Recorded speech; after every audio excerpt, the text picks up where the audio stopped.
Hello friends, welcome back to STN World.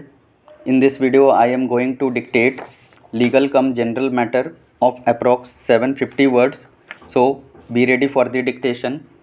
3, 2, 1, start. The contention of the respondent is that when the power of amending the Constitution cannot be exercised to damage or destroy the basic features of the Constitution or the essential elements of the basic structure or framework thereof, the limitations on the exercise of legislative power will arise not only from the express limitations contained in the Constitution, but also from necessary implication either under articles or even in the preamble of the Constitution. This contention on behalf of the respondent is expanded to mean that if the democratic way of life through parliamentary institutions based on free and fair elections is a basic feature which cannot be destroyed or damaged by amendment of the Constitution, it cannot similarly be destroyed or damaged by any legislative measure. These reasons were submitted by the respondent. First, the power to resolve doubts and disputes about the validity of election of parliament and state legislatures has been vested by the Constitution in the judicial organ competent to decide election petitions, and therefore it is not open to the legislature to take away and interfere with these exclusive functions of the judiciary by any legislation amending the law governing the election adjudicated by the judiciary. Second, the insertion of these acts in the ninth schedule will not confer any immunity on the legislative measure if basic features of the Constitution are damaged or destroyed on the ground that the provisions contravene Part 3 of the Constitution.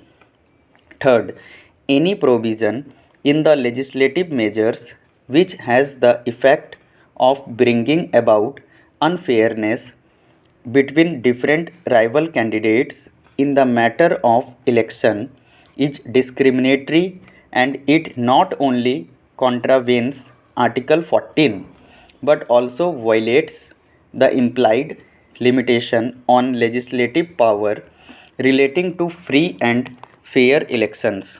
Fourth, any amendment of the law with retrospective operation governing an election which has already been held necessary introduces an element of unfairness and brings about a denial of equality among rival candidates.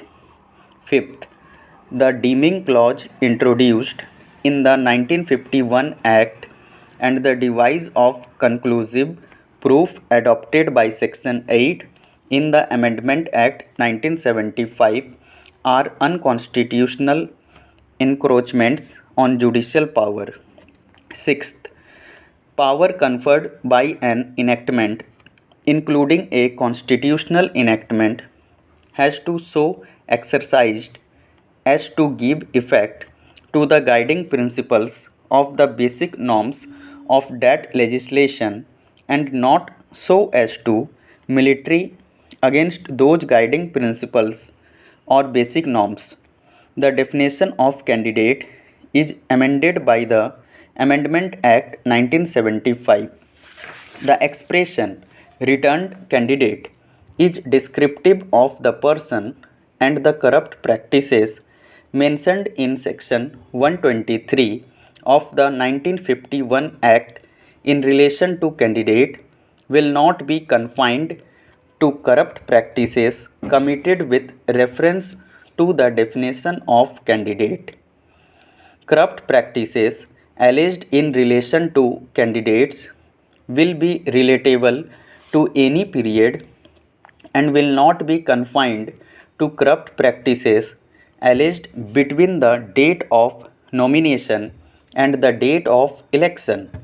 If corrupt practices are committed by candidates who eventually become returned candidates, such corrupt practices will be offences within the meaning of Section 123 of the 1951 Act without any reference to the time of commission.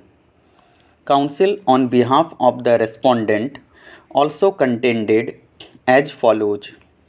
The basis of fair and free elections is that the election of a candidate will be avoided any corrupt practice has been committed by the candidate by or with the knowledge and consent of that candidate. The acts of a candidate may be either entered to the date of nomination or it may be subsequent to the date of nomination.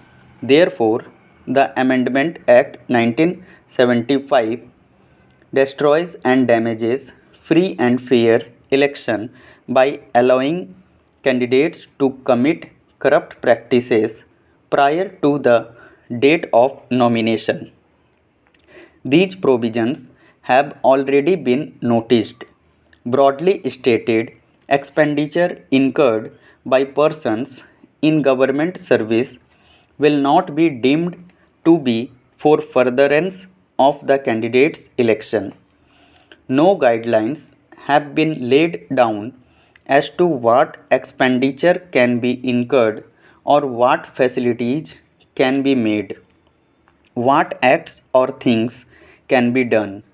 Delegation cannot include the change of policy.